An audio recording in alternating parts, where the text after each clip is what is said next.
Rabbil alamin. Wassalatu wassalamu ala sayyidina Muhammad as-sadiqil wa'dil amin wa ala alihi wa ashabihi wa man ihtada bihadihi ila yaumiddin. Subhanaka la ilma lana illa ma 'allamtana innaka antal alimul hakim. Allahumma 'allimna ma yanfa'una wanfa'na bima 'allamtana wa zidna 'ilman wa 'amalan mutaqabbalan ya arhamar rahimin. Qala rabbi shrah li sadri wa yassir li amri wahlul 'uqdatam min lisani yafqahu qawli. Allahumma ij'alna mimman yastami'una al-qawla fayattabi'una ahsanah wa adkhilna bi rahmatika fi 'ibadika as-salihin. Assalamualaikum warahmatullahi wabarakatuh. Alhamdulillah, bersyukur kehadrat Allah Subhanahu wa taala atas nikmat-nikmat yang Allah taala anugerahkan kepada kita. Dan di antara nikmat yang paling berharga ialah kita masih lagi ditetapkan hati kita beriman kepada Allah Subhanahu wa taala. Karena ada orang yang dia tak endah pun, dia ada Tuhan, dia tak endah langsung, dia tak berasa langsung dia ada Tuhan. Tapi kita digerakkan hati oleh Allah Subhanahu wa taala dengan iman yang ada dalam diri kita. Kita masih lagi teringat kita ada Tuhan dan kita bertanggungjawab untuk memikul amanah menghambakan diri kepada Tuhan Allah Subhanahu wa taala. Baik. Kita akan sambung perbincangan fiqh kita dalam bab ibadah. Kita dah sampai kepada muka surat 132 dalam kitab fiqh manhaji, iaitu kitab fiqh mazhab Syafi'i karangan 3 orang tutup guru yang ada di Syria sana. Kita sampai kepada muka surat 132, tajuk waktu-waktu yang dimakruhkan solat. Dimakruhkan solat dengan makruh tahrim, iaitu makruh hampir-hampir haram. Dia ada martabat dia, makruh yang biasa dan makruh tahrim yang hampir-hampir haram. Bukannya haram lagi, tapi hampir-hampir haram. Pasal apa kita kena tinggalkan benda yang makruh? Sebab Allah Subhanahu wa taala tak suka kita buat. Jadi kita ada orang yang kita kasihi dan dia tak suka kita pakai baju warna sekian-sekian. Agak-agak kita nak pakai tak baju tu? Tak pakai.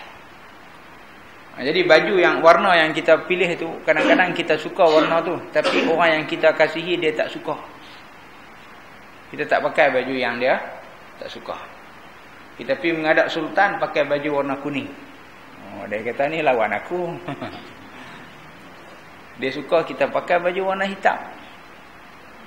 Jadi kita dengan Allah Subhanahu wa taala macam tu, walaupun dia makruh, tak sampai haram. Tapi makruh ni hampir-hampir Allah taala tak suka sangat. Sangat-sangat Allah taala tak suka, maka dia yang kita sangat kasihi, Allah taala itu yang layak dan wajib kita kasihi itu tidak suka kita bersolat pada waktu-waktu yang ditetapkan. Antaranya yang pertama, ketika matahari berada di tengah-tengah langit, kecuali pada hari Jumaat dan selepas sembahyang subuh sehingga matahari naik setinggi tombak. Itu galah. Jadi waktu tu nak sembahyang sunat mutlak, sembahyang sunat saja-saja tak boleh. Matahari rembang dengan lepas sembahyang subuh. Yang kedua, selepas sembahyang asar sehingga terbenamnya matahari. Time tu pun nak sembahyang sunat makruh. Habis tu buat apa? Duduk saja, boleh pahala. Sebab kita tak solat. Lawan makruh ni sunat. Jadi bila kita tak buat yang Allah Ta'ala tak suka, kita tinggalkan perkara tersebut, dapat pahala. Dapat pahala. Jadi lepas asar tu nak sampai maghrib ada 2 jam, dapat pahala free saja. Kalau pergi sembahyang tak boleh pahala, bahkan makruh. Tak sampai haram, tapi dekat-dekat nak sampai haram.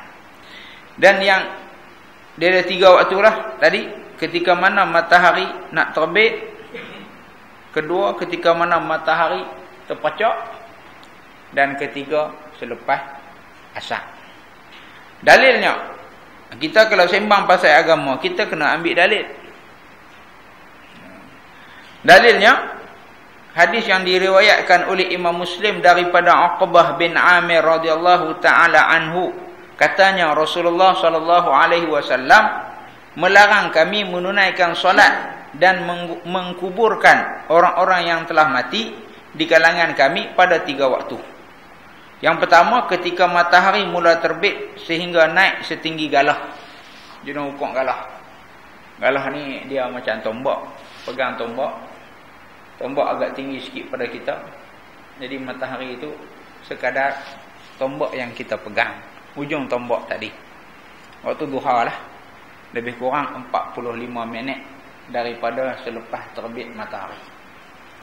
Saya mula-mula sampai di Syria. Saya ingat semayang raya serupa dengan sini. Pukul 8.30, pukul 9. Lepas 45 minit. Tepat 45 minit lepas terbit matahari lepas sembahyang. Tu dia jenuh lari datang bukan. Dengan hujan kadang-kadang dengan salji turun pi sembahyang. Dalam tambukan time tu tahun 1999. Saya mula raya di sana, time tu musim sejuk. Setelah beberapa belas tahun berlalu, lah ni raya musim panas. Raya musim panas. Bulan 7 musim panas. Tengah-tengah panas. Puasa tengah-tengah panas. Dulu kalau time musim sejuk, buka puasa pukul 4.30. Mayang tarawih tu 6.30 habis dah. Dan 6.30 tak buka puasa lagi. Tapi musim panas, subuh pukul 3.30, maghrib kat pukul 8. Pukul 8 macam tu lah. Dia beza panjang. Siang panjang musim panas, malam pendek. Dan musim sejuk, malam panjang, siang pendek. Itu di negara 4 musim. Kita sama saja. Alhamdulillah kita sama saja. Siapa kata Alhamdulillah? Susah kalau hidup dalam negara 4 musim ni susah. Baju musim sejuk tak ada ketika musim panas. Baju musim panas tak ada ketika musim sejuk. Nak kena ada bahagian khas. Baju musim sejuk semua simpan bila musim panas. Panas sampai 42 darjah Celsius. Kalau sejuk sampai negatif 5. Sejuk macam tu. Jadi kena ada 2 versi baju. Panas dengan sejuk. Dah lah sejuk kena pakai baju tebal. Sokin kita bawa sokin Malaysia punya 2-3 lapis. Bubuh 2-3 lapis. Lepas tu nak basuh sejuk pula. Lambat kering. Cukup susah. Baik. Ketika matahari mula terbit sehingga naik setinggi galah. Dan yang kedua ketika matahari panas terik, iaitu di tengah-tengah matahari tengah-tengah rembang kita kata, hingga matahari gelincir, iaitu masuk zuhur.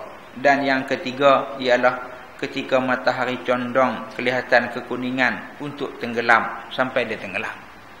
3 waktu ni Nabi kata jangan solat dan jangan kebumikan jenazah.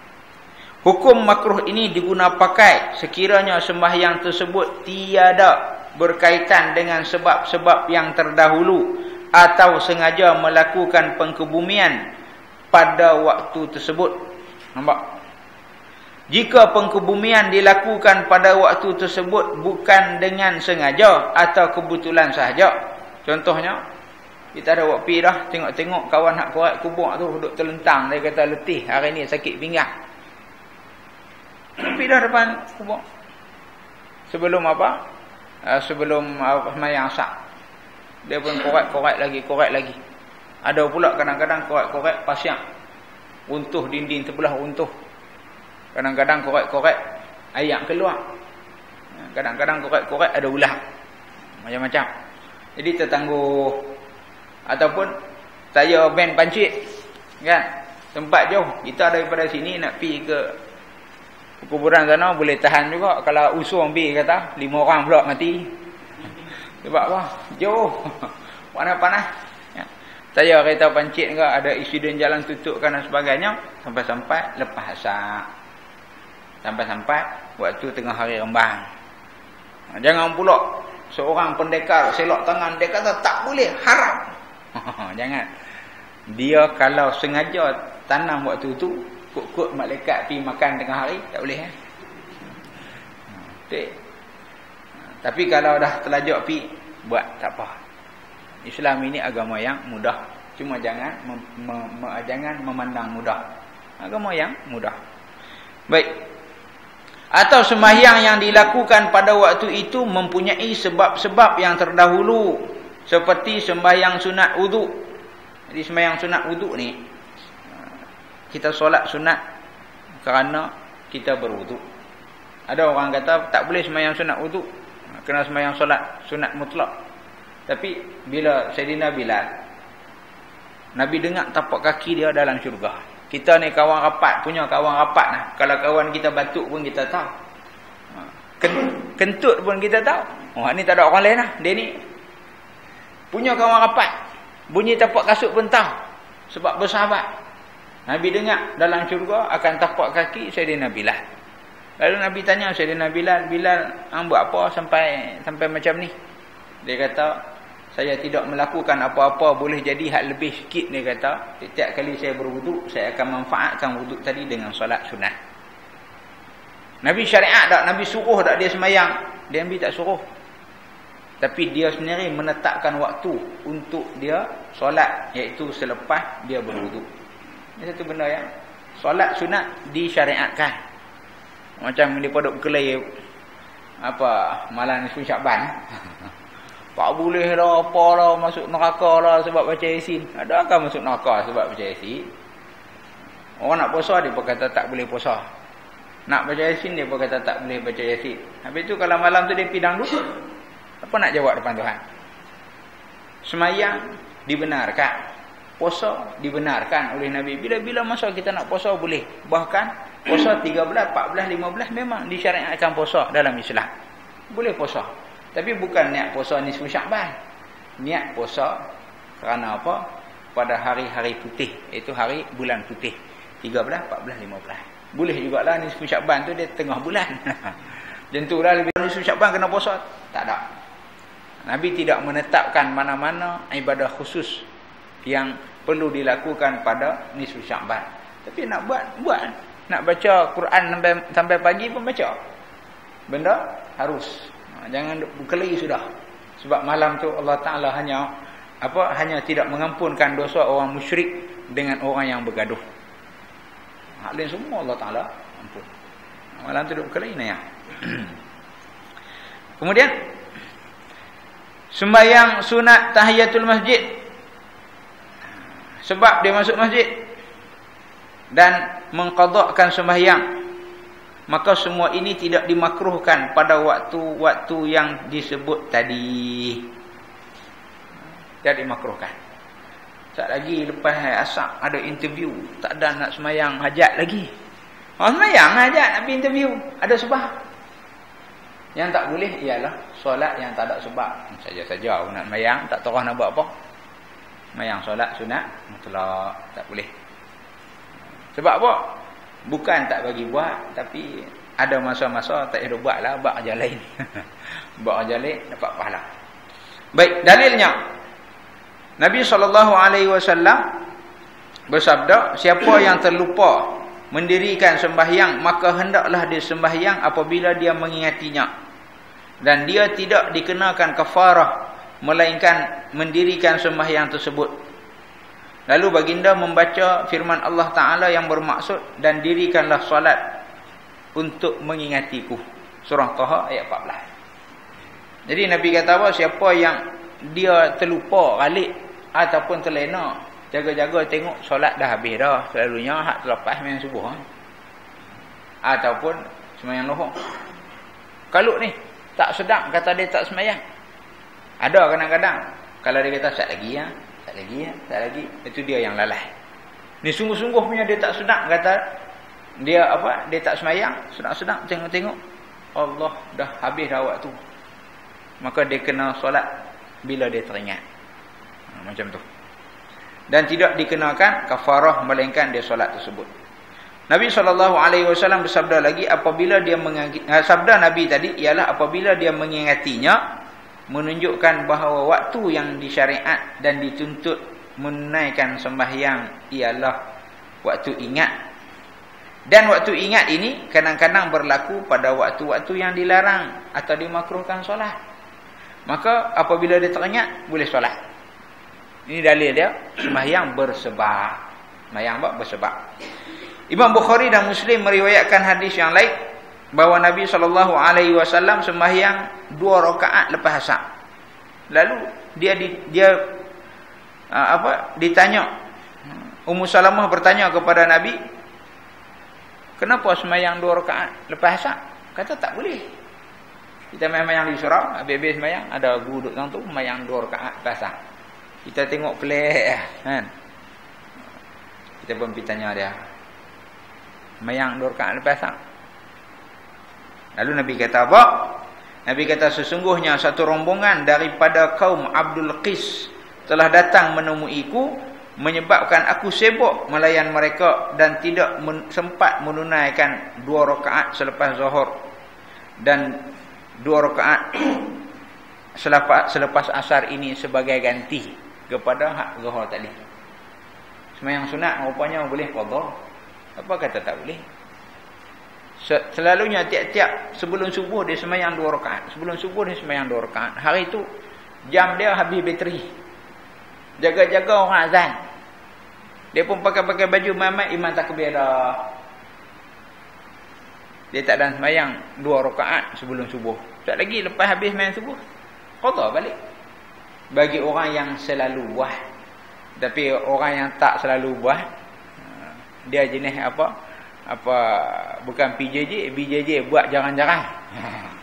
Dia buat jarang-jarang, tiba-tiba dia nak pergi buat lepas asar dia kata nak pergi buat. Tu tak suruh pasal buat. Lepas tu nak buat, dia kata nak pahala. Lah ni hang tak suruh sembahyang, hang duduk situ, hang dapat pahala. Senang, mudah. Baik.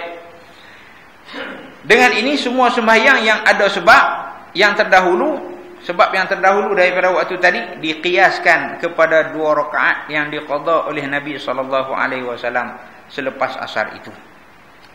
Itu time yang makruh tapi boleh buat sebab apa? Ada sebab. Menunaikan sembahyang di kawasan tanah haram Mekah adalah dikecualikan daripada larangan tersebut secara mutlak. Makna dia, kita duduk di Mekah, kita boleh sembahyang bila-bila masa, lepas subuh ke, lepas asar ke, waktu tengah hari rembang ke, ikut suka. Lagi orang tanya ni, pasal apa ni main-main ke, saat ni boleh, saat ni tak boleh ni, pasal apa? Tak. Kita ni, dalam Islam, semua boleh buat, kecuali ada larangan. Nabi larang, jangan solat time ni, maka tak boleh lah. Habis tu di Mekah, pasal apa boleh? Sebab ada hadis, Nabi kata, wahai Bani Abdul Manaf, jangan kamu menghalang seseorang pun bertawaf di Baitullah ini dan sembahyang pada mana-mana waktu yang dia kehendaki, sama ada malam atau siang. Bila Nabi sebut dalam satu hadis khusus untuk Mekah, maka Mekah saja boleh. Kalau sebut bandar utama saja boleh. Macam tu lah. Dia hukum asal, dia mutlak, total, masuk semua. Tapi pengecualian tu ada. Pengecualian tu ada. Contoh macam traffic light lah. Kalau pukul 3 pagi takkan nak tunggu juga. Tak lagi laluan tu pocong ya. Pukul 3 pagi jalan lah. Tapi saya biasa kena saman pukul 2.45 pagi. Tapi tak kena saman juga. Sedih kot lah. Baik. Padan-padan lah kan nak saman pun. Kalau kawasan bandar, kereta banyak, kena ikut lah. Tapi kalau kawasan kampung tu, lembu pun tak lalu. Biar pi lah. Kita masuk tajuk yang baru. Iaitu mengulangi sembahyang yang diwajibkan dan mengqadakannya. Baik. Tengok takut tak dan nakkan nasi arah. Mengulangi sembahyang macam ni. Kita dah sembahyang dah. Lepas tu saat-saat lagi nak sembahyang pula. Sembahyang maghrib dah. Tu nak sembahyang pula. Boleh ke tak boleh? Kalau kita ulang balik sembahyang yang tadinya ada kekurangan atau kecacatan dari segi adab dan sunat-sunatnya, maka adalah harus kita buat. Seperti mana? Kita sembahyang zuhur, mai surau, tak ada siapa sembahyang zuhur seorang-seorang. Lepas tu ada 3-4 orang mai. Dia pun nak sembahyang. Tadi kita sembahyang seorang. Pahala dia kurang, tak sempurna. Tapi semayang ramai, pahala dia 27 kali ganda. Kita boleh ulang balik semayang tadi.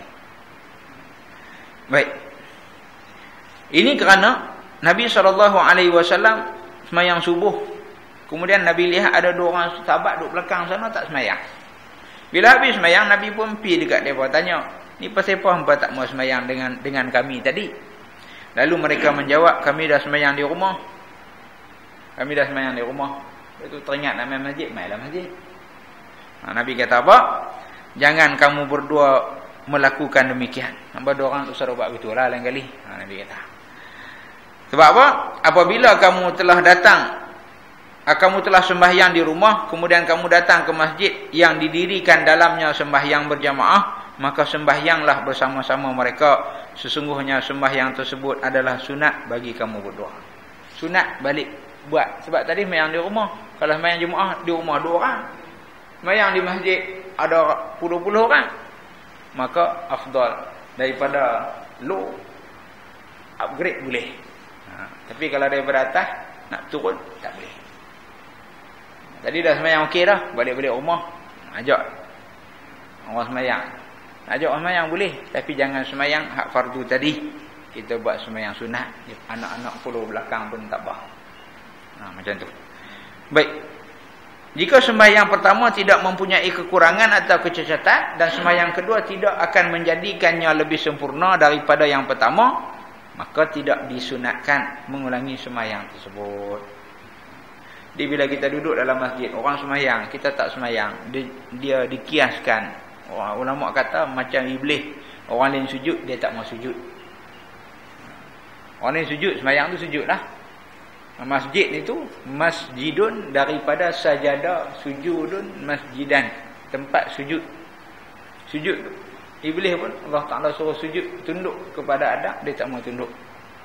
Malaikat semua tunduk, iblis duduk tentu sekali, dia kata dia tak mau tunduk. Maka kita bila orang sembahyang, kita pergi sembahyang. Macam tu. Qadha pula ialah mendirikan sembahyang selepas waktunya atau selepas waktu berbaki, tidak sempat menunaikan 1 rakaat atau lebih. Jadi tengok-tengok jam, waktu habis pukul 8.50, habis waktu maghrib. Tapi dalam tu dia kata lebih kurang 2 minit. 2 minit depan, 2 minit belakang. Mana dia? 8.48. Kita dan takbir, kemudian dan lepas 1 rakaat. Naik rakaat kedua, masuk 8.48. Mana dia dapat rakaat 1. Masih lagi tidak dikirakan qadha. Tapi kalau baru rukuk saja, jarum pun dah masuk 8.48, maka ketika itu sembahyang dia tadi jadi qadha. Jadi masalah dia apa? Masalah dia kalau qadha berdosa. Bila dah sampai dia kena qadha, dia telah berdosa. Walaupun dia sembahyang, mudah-mudahan Allah Ta'ala ampunkan dosa dia. Kalau tak sembahyang, tak boleh. Siapa orang tak makan, takkan kenyang. Dia dia makan lambat, rugi ya. Kadang-kadang makan nasi kosong. Bidan lah juga makan. Ada pun kena basuh pinggan. Kami dulu sekolah pondok makan dalam talam. Makan dalam talam. Ada dekat anak lah tu waktu budak-budak nakal. Tu dia dekat anak lah tu terbang habis. Tak apa tinggal lah basuh talam. Apa yang nakal.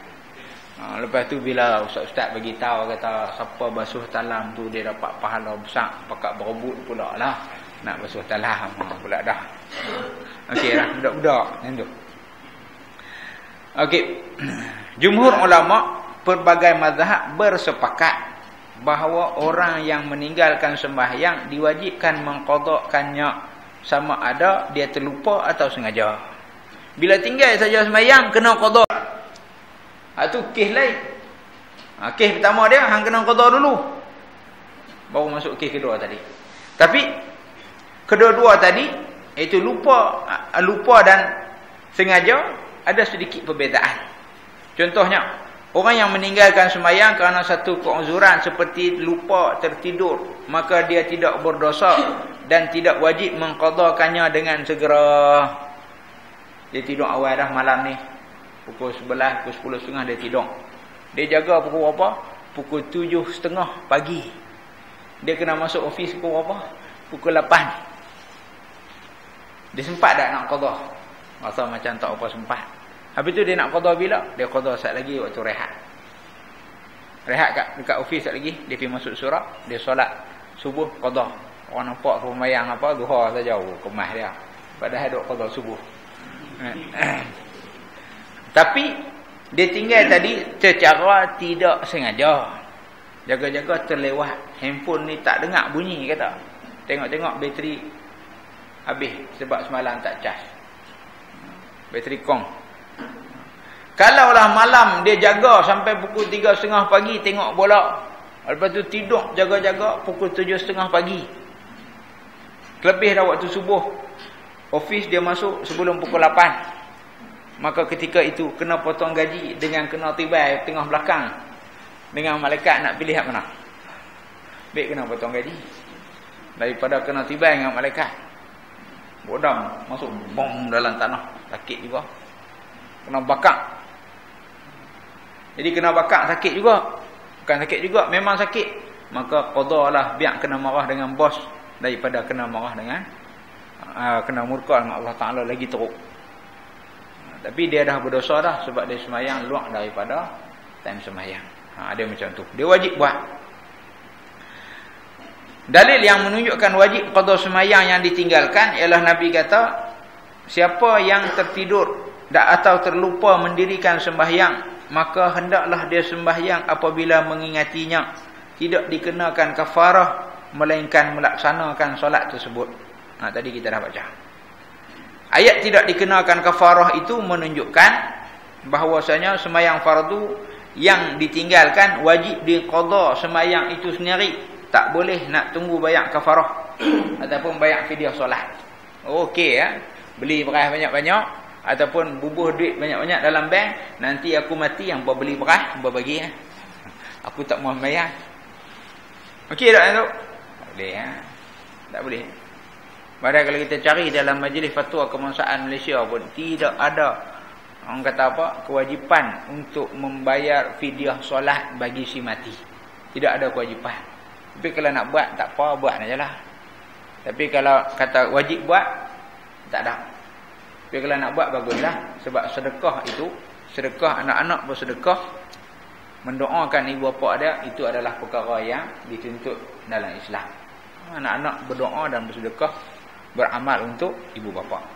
Tapi kata kalau wajib buat, pak dia Tok Imam, bila Tok Imam ni mati umur 87, dia kali dengan hidup dia 5 kali semayang kali dengan hidup dia kali dengan 87 tahun, tolak 7 tahun tinggal 80 tahun. Beras pula jenis ngelat. Tolak hang aku 4 jam baru habis. Sakit tulang belakang nak tolak beras. Lah kali pil tok atas yang apa kaki gas tu ada roda, tolak senang. Kau pakai tali tarik, tarik, aku tarik, tarik, aku tarik. Tu main-main. Kalau nak bagi betul, pergi beli beras. Sari segundi bagi. Sari segundi bagi. Kedak pun beli kumpul sampai seminggu, pergi hantar kat sekolah tahfiz ni, pergi hantar kat orang miskin di kampung ni. Bagi kat surau, bagi kat masjid yang mereka tahu orang-orang susah dalam qaryah kita dan sebagainya. Buat-buat bagi dia elok. Kita pun tak mau. Bos kata, ni bonus raya ni. Dia duk masuk dalam gaji siap-siap dah. Gaji 2,000, bonus 500. Tapi gaji 1,500 hak 500 lagi tu kira bonus sekali ya. Mau tak itu? Tak mau. Jadi tak boleh dengan Allah Ta'ala kita nak buat macam tu. Dia helah. Helah dengan Allah Ta'ala. Baik, siapakah yang diwajibkan sembahyang? Jadi sembahyang ni ialah orang yang baligh, berakal dan suci, sama ada lelaki ataupun perempuan. Oleh itu tidak wajib solat kepada orang kafir. Di mana di dunia ni kita tak wajib tuntut dia solat. Baru ni saya jumpa seorang orang tua tu, dia kata apa? Oh, hari ni hebat, dia kata. Aku pergi masjid, geng-geng masjid, dia panggil geng masjid. Geng-geng masjid duk tunggu aku depan pintu, dia kata. Tengok aku nak main ke tak main Jumaat. Dan ni kan siapa tak main kena tangkap. Pergi masjid kerana takut kena tangkap. Dan dia merasa bangga pula. Orang duk tunggu dia pergi semayang tak pergi semayang. Ada seorang lagi orang tu ajak pergi rumah anak dia tak mau. Sebab apa? Takut nama dia tak tulis kata hadir, tak pergi kena tangkap. Ada juga jenis tu. Hari Khamis anak ajaklah, jomlah pergi rumah dia jauh sikit kan. Bawa ayah pergi tak mau pergi. Tak lagi dia tulis ayah tak hadir kena tangkap. Semayang Jumaat takut kena tangkap saja. Kesian. Sebab apa? Dia semayang bukan kerana Allah Subhanahu Wa Taala. Mudah-mudahan bila dia hadir tu lama-lama hadirlah ikhlas. Jadi ada seorang pemuda dia selalu SMS saya tanya pasal solat ni. Dia kata saya semayang tak khusyuk, saya semayang berasa tak ada apa makna. Lepas tu saya kena semayang ke? Dia kata, rasa macam semayang tak ikhlas, dia kata. Rasa semayang tu berasa diri kemah. Orang ni duk tengok dia semayang, riak. Saya kata teruskan. Semayang dalam keadaan riak lagi baik daripada tak semayang. Dalam semayang tu, habis semayang doa, ya Allah bagilah buang riak daripada badan ni biar aku ikhlas solat kerana Allah Taala. Lama-lama hilang dah. Lama-lama dah biasa. Jadi mula-mula tu berasa apa? Kemas sangat, tak pernah duk semayang. Bila semayang tu kemas. Itu dah. Tak pernah main semayang. Tengok tabung duk lalu. Dia pun orang keluar dia pun keluarlah duit. Ambil duit dia. Kalau keluar ambil dia ambil duit, dia boh RM5. Dia kata banyak orang RM5. Tak apa. Kemudian tabung pergi sana. Pakcik belakang ni tepuk dia. Suruh duit 200. Dia pun ambil tabung tu balik, boh 200. Kan? Lepas tu elok tabung pergi, pakcik tu kata, anak, duit tadi jatuh daripada poket anak. Jam. Dia tarik beg duit tu, duit 200 dia jatuh. Pucat muka, tak berani pergi surau. Tak apa, pergi ambil balik lah. Abang kata silap bubur. Dia macam ni, dekat orang Arab, dia pergi masjid, dia pergi surau, dia bawa duit. Contohnya lebih kurang RM10. Balik sekali dia nak belilah lauk lebih kurang RM5-6. Jadi dia ada balance baki lebih kurang RM3. Dia bagi RM10, dia ambil balik RM8. Ada masalah. Itu lagi baik daripada dia tak derma langsung. Allah tak ada duit pecah adik, minta maaf. Saya nak beli barang. Dah tu kan. Cik, tak ada masalah. Dia pun selalu guna slogan, dia kata la tastahu minal qalil. Jangan kamu malu dengan sedikit, fa innal qalila 'indallahi katsir. Karena sedikit itu di sisi Allah Taala banyak. Banyak. Jadi bulan Ramadan ni nak prepare untuk Ramadan lah. Nak prepare untuk Ramadan ni, sedia satu tabung. Bajet kita bulan Ramadan ni nak derma banyak mana? Kalau kita nak derma sehari RM2, simpan siap-siap RM60. Lebih kurang macam tu. Derma sehari, jangan biar Ramadan itu berlalu tanpa kita bersedekah. Sebab apa? Amalan di bulan Ramadan ini diganda-gandakan banyak. Sampai 70 kali ganda kadang-kadang. Sedekah di bulan Ramadan. Orang Arab cukup pemurah di bulan Ramadan. Sebab apa? Sebab Nabi begitu dermawan di dalam bulan Ramadan. Bulan Ramadan kami sebagai pelajar-pelajar dulu mengaji. Waktu mengaji di luar negara dulu. Dapat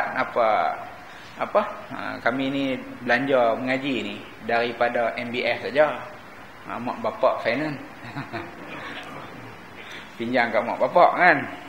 Jadi kadang-kadang tak ada duit mengaji, tak ada duit. Waktu saya pergi mula tu, bank pun tak ada, tak boleh nak ambil duit sana. Kedutaan pun tak ada. Nak ambil duit, kami kena naik taksi pergi ke Jordan ataupun pergi ke Beirut, Lebanon, baru boleh cucuk dekat HSBC. Itu tak ada. Jadi buat macam mana? Ada kawan-kawan hak nakal ni. Depa kata depa pergi tahan bukat. Istilah tahan bukat tu. Apa dia? Dekat masjid negara Syria tu, Umayyad Mosque tu, Masjid Umawi tu, dia ada banyak tiang. Masjid tu lama daripada zaman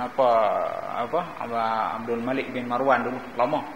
Pembukaan Bandar Damsyik tu, tapak masjid tu dah ada. Dia buat lama. Mana dia 1000 tahun dah masjid tu. Jadi tiang-tiang tu, lepas sembahyang subuh saja, pekat tahan bukat, ambil Quran duduk tentu baca. Sebab orang Arab dermawan ni banyak. Masjid tu dia buat di tengah-tengah ni, sini lorong bazar. Market bazar. Mana dia masjid duduk tengah-tengah. Maka peniaga-peniaga, orang yang pemurah-pemurah ni selalu mai, lalu daripada kedai depa nak pergi kedai, depa pergi sembahyang subuh, lepas tu pergi kedai.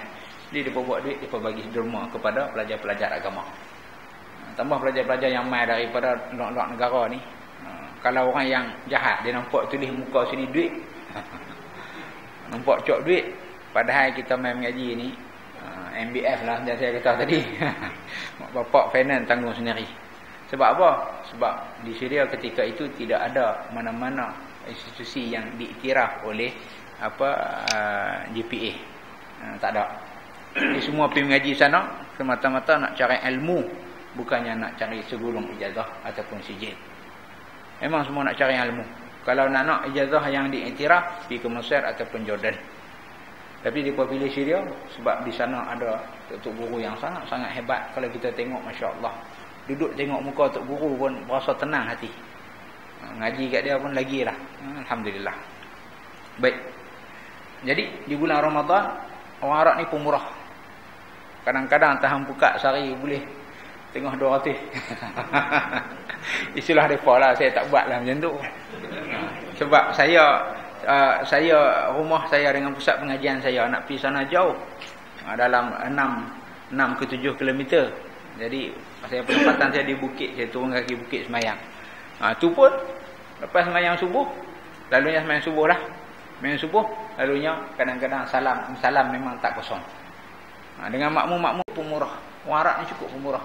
Hatta bila saya jalan tengah pasar nak beli lauk untuk balik buka puasa pun, ada orang tahan tengah jalan bagi duit. Cukup hebat. Bila apa berlaku kepada orang Syria hari ni, saya sangat-sangat kesian. Saya sangat-sangat kesian, menitis air mata kalau fikir nasib orang Syria hari ni. Macam tu. Baik. Kemudian dalam bulan Ramadan juga, hari ni kita kena warm-up dah. Dulu kita baca Al-Quran, alhamdulillah sehari-hari kita akan baca Al-Quran walaupun baca qulhu. Tapi bulan Ramadan ni kena banyak sikit baca Quran. Sebab apa? Masa makan kita potong. Tidak nak tunggu tembak roti canai tu boleh tahan juga kan. Nak tunggu bancuh teh. Masa tu kita masukkan, terapkan masa kita baca Quran. Kalau kita tak boleh baca Al-Quran dalam bahasa Arab, lambat baca, orang lain habis 3 muka surat, kita 3 ayat pun duk merangkak lagi. Saya syorkan baca dalam bahasa Melayu. Paling kurang kita faham apa Allah Ta'ala nak. Baca terjemahannya. Paling kurang kita tahu. Kalau kita baca bahasa Arab saja, sampai ke sudah kita tak tahu apa Allah Ta'ala nak kata. Tapi kalau boleh baca dua-dua, boleh khatam hak bahasa Arab sekali, hak tulisan asal Al-Quran sekali, dan bahasa Melayu sekali, lagi cun lah untuk bulan Ramadan ni. Tapi kena warm up dah lah ni. Letih baca Quran. Bukan tak letih. Ni putih mulut habis. Berbuih mulut ni. Kena berbuih sebab apa? Lama tak baca. Ada hak penat pada. Hak penat pada baca. Baca Quran setengah jam, lena 3 jam. Ada penat baca Quran. Tengok tertunggi depan Quran. Okeylah, penat baca Quran. Bagus sangat. Jadi antara yang kita buat Ramadan juga, kita sembahyang sunat tarawih. Jadi solat sunat tarawih ni zaman Nabi SAW berdasarkan hadis-hadis yang sahih, ialah Nabi buat tidak melebihi daripada 11 rakaat. Jadi bila ditanya kepada Sayyidah Aisyah, dia abang macam tu. Tapi jangan tanyalah dia punya panjangnya. Panjangnya jangan tanyalah, bukan 11 rakaat baca ayat lazim dah. 11 rakaat tadi baca panjang, memang panjang. Sahabat-sahabat Nabi ikut Nabi. Dia tengok Nabi semayang ikut tingkap rumah Nabi, dia pun nampak. Dia pun ikut semayang belakang Nabi. Kan rumah Nabi jadi ke arah kiblat kan. Betul makam Rasulullah tu memang rumah dia lah. Tapi rumah dinding dia berkembang dengan contoh ni ngadap kiblat. Ni belah kanan ni, belah kanan ni rumah belah kiri. Belah kiri ni rumah Nabi ada tingkap. Berkembang. Dinding belah ni berkembang. Nabi jenguk kot tingkap tu, nampak terus masjid.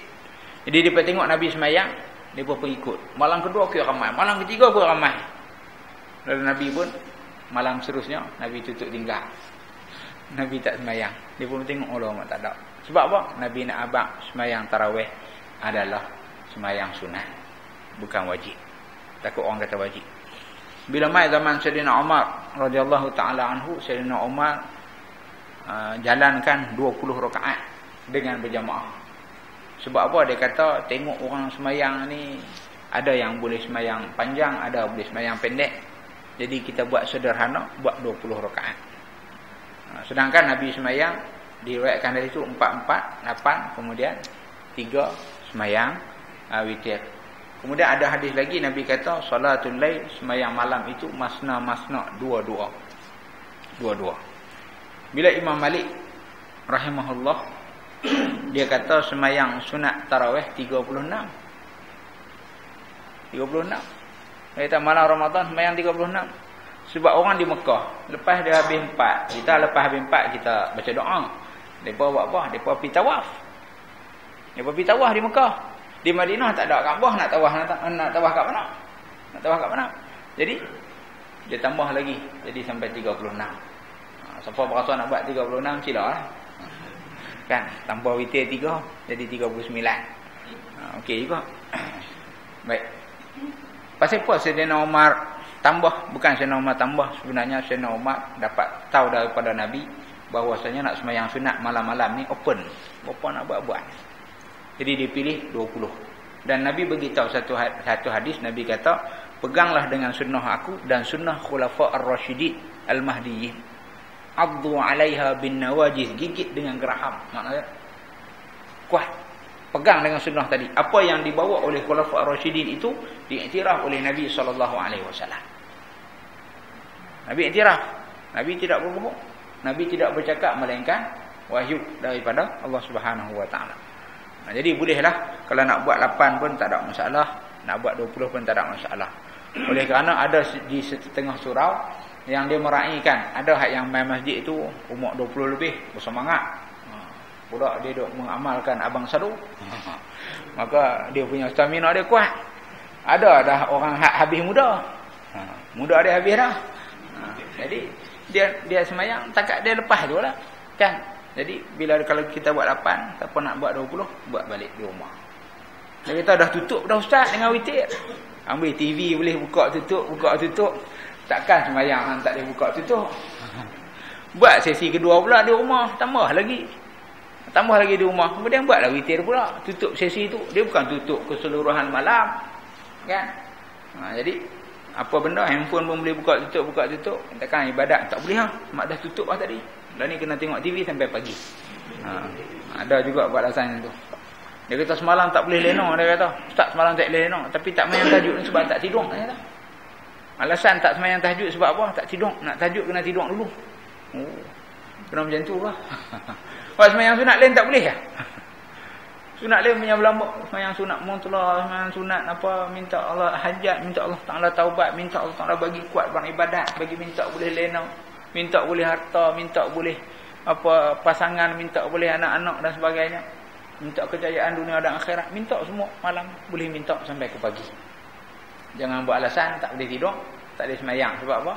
Semayang tahajud kena tidur dulu, dia kata. Ini saya jumpa ni hari. Baik. Kemudian semayang tarawih bab anak-anak. Bab anak-anak ni. Jadi anak-anak main semayang tarawih. Dia banyak juga tengok tempat. Saya pergi satu masjid di Sungai Petani ni, dia halau saya. Dia kata budak-budak pergi duduk belah sana. Saya bawa anak 2 orang. Anak saya memang saya tak tinggal. Kena pergi sana, sat lagi kena buli ke, kena tabuh mati, siapa nak jawab? Betul tak? Betul. Memang budak lah ni kan boleh kira. Dia tengok budak tu diam saja, dia tak boleh duduk, dia geram. Betul. Ada budak kat sekolah kena tabuh kes apa? Kes dia tengok orang. Nanti tengok apa dia kata? Tabuh. Lah dia tengok pun tak boleh. Kan? Jadi anak saya setok dengan saya sembahyang. Saya pisahkan seorang belah ni, seorang belah ni. Sebab apa? Tak lagi dia bersembang dengan sembahyang. Jadi anak-anak bila kita tok belakang, sama-sama depa. Oh, hak seorang asal saya pakai baju biasa terus jadi Ultraman. Hak seorang pakai baju biasa jadi Batman. Lagi 5 lagi jadi Power Rangers. Hak jadi raksasa pun ada. Kan tu dia bergelumang belakang tu. Bila kita bagi salam jadi wali Allah habis. Hebat. Kan? Jadi wali Allah habis. Assalamualaikum warahmatullahi wabarakatuh. Jadi beberapa salah faham kita dalam kanak-kanak yang tidak memayis memotong saf. Memotong saf. Ini salah faham dalam masyarakat Melayu kita dan sebahagian daripada orang Arab pun macam tu. Dia kata budak-budak potong saf. Budak-budak ni walaupun dia tidak memayis, semayang dia sah. Pahala dia mai kat waris dia. Ke waris dia. Jadi ada orang bila budak-budak duduk serpan dia angkat tak belakang. Berdosa. Sebab dia mengganggu orang solat. Kalau kanak-kanak yang memayis, kalau 7 tahun ke atas tu lagi. Anak saya 8 tahun pun dia had depa halau. Saya kata tak boleh. Nabi suruh semayang anak-anak, anak muru auladakum bis salati wa hum abna'a sab'a sinin. Kama qala. Suruh anak-anak kamu solat ketika mana dia berumur 7 tahun. Solat duduk mana? Depan TV. Dalam masjid surau. Main duduk tepi aja. Dia kata tak potong lagi. Masalah potong tak potong ni. Dia kata bawa najis. Adakah kita pasti yakin dia bawa najis? Pasti tak? Tak pasti. Najis boleh jadi ada dalam bawah kulub tadi. Boleh jadi tak ada. Jadi jangan bina hukum pada benda yang kita ragu-ragu syok. Ada ke tak ada? Ada ke tak ada? Pak ni ajak anak bagi kencing bagi elok, basuh cuci bagi elok. Mainlah solat. Sedangkan dalam hadis-hadis yang sahih, hadis-hadis yang sahih ada diriwayatkan oleh Abu Qatadah Al-Ansari, Nabi semayang, Nabi mendukung anak kepada Zainab. Itu cucu Nabi bernama Umamah. Umamah ni bila Nabi semayang, waktu Nabi berdiri, Nabi dukung dia, Nabi tak atas tengkuk. Kalau tu imam tak cucu atas tengkuk, mereka kata apa? Orang lari tu. Nabi semayang, Nabi tak cucu dia atas tengkuk ni. Bila Nabi nak rokok dan nak sujud, Nabi letak dia bawah tu, Nabi rokok dan Nabi sujud. Kemudian Nabi nak bangun balik, Nabi angkat, Nabi letak atas bau dia. Nabi solat sambil dukung cucu. Ini dibuat oleh Nabi SAW dan hadis yang sahih. Makna dia apa? Boleh bawa kanak-kanak main solat dan itu adalah sangat baik melatih mereka. Cuma yang kanak-kanak bising ni bukan masalah kanak-kanak bising, masalah dia mak bapak tak erti ajar. Mak bapak kurang ajar anak. Kurang ajar anak. Bukan anak yang kurang ajar, anak kurang belajar. Bapak kurang ajar anak sebab apa? Masuk dalam masjid beritahu kat anak jangan bising, duduk tepi ayah. Anak bising cubit sikit. Cubit sikit ya, dia kena sikit pun dia sakit dah budak-budak ni. Jangan cubit sampai keluar kulit, kesian kat anak. Cubit sikit dia takut. Kalau anak kita jenis hyperaktif, hyperaktif ni lain lah. Ada setengah-setengah budak-budak dia memang hyperaktif, itu memang kita kena suruh sembahyang di rumah. Ada pengecualian dia. Tapi kalau kita tinggal di belakang, dia akan sembang. Hatta budak-budak yang pergi mengaji sekolah agama, anak-anak saya mengaji sekolah tahfiz pun, kalau dia duduk sama sembang belakang, tungging juga budak-budak. Budak-budak main, memang budak-budak main. Lazim perangai dia apa main. Dia duduk sebelah kita, okey habis sembahyang malam ni ayah bagi duit. Kira dalam buku 55, raya dapat duit banyak. Okey. Jangan beli macam lah. Jadi kita ajak anak-anak duduk sebelah kita, suruh dia jadi tertib, tengok orang sembahyang, tengok budak tu duduk diam, tengok budak ni duduk diam. Kita ajak anak kita supaya kenal masjid. Tapi bila duduk belakang, ada budak-budak di pilung bergerak. Elok nak bagi salam, dia bagi salam jadi wali Allah. Bagi imam takbir berlagu insiden luar, siapa nak tanggungjawab? Kena colek kat luar, siapa nak tanggungjawab? Jatuh kat bilik ayam, siapa nak tanggungjawab? Jadi anak-anak kita kena jaga tanggungjawab daripada Allah Subhanahu Wa Taala. Ini dekat saja pada malam ni yang baik daripada Allah Taala, yang kurang kelemahan dari saya sendiri. Soalan ditutup sebab pagi nanti tak sejuk. Baik. Kekurangan itu dari saya dan mudah-mudahan kita akan sambut Ramadan dengan orang kata apa? Penuh persediaan, dan mudah-mudahan Allah Taala permudahkan kita untuk meningkatkan ibadah dalam bulan Ramadan. Bismillahirrahmanirrahim. Alhamdulillahirabbil alamin wassalatu wassalamu ala asyrafil anbiya'i wal mursalin wa ala alihi wa sahbihi ajmain. Allahumma taqabbal minna waqbalna wa'afina wa'fu 'anna waghfir lana washfina waqdi hajatina wa yassir lana umurana warhamna wansurna wa la tadrib bi a'malina wujuhana nalqaka wa anta radin 'anna bijahi sayyidina Muhammadin sallallahu alaihi wasallam wa bi asrari suratil Fatihah. Ar-Rahmanir Rahim Maliki Yaumiddin Iyyaka na'budu wa iyyaka nasta'in ihdinas siratal mustaqim siratal ladzina an'amta 'alaihim ghairil maghdubi 'alaihim waladdallin. Taqabbalallahu minkum.